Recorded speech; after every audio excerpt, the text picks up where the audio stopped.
පිරිමි කියන්නේ හරි සංවේදී මිනිස්සු.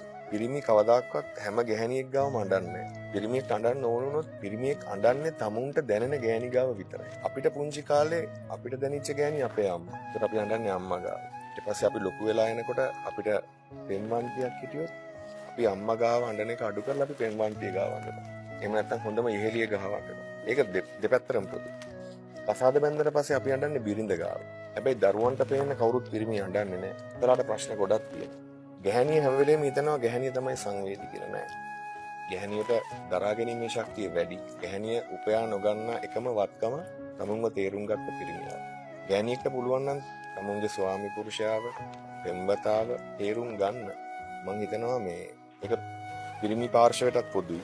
ලංකාවේ ගොඩක් පවුල්වල තියෙන අසමගිකම සහ බ්‍රේක්අප්ස් ඒවා අඩු වෙයි කියලා. මොනම මනුස්සයෙක් ජීවිතේ බලාපොරොත්තු වෙන පුංචි දේවල් ටික. ඒක නොලැබුණාම තමයි වෙන කෙනෙක්ගෙන් ඒක ලැබෙනකොට එතනට අපි යන්නේ ඕනම කෙනෙක්. පිරිමි හරි සංවේදී. ඒක පිරිමින්ගේ හැටි. ඒකයි මං කිව්වේ. පිරිමියා කවදාකවත් හැම ගැහණියෙක් ගාව මඩන්නේ නැහැ. ඊතර දැනිච්ච ගැහණිය ගාව තමයි අඬන්නේ.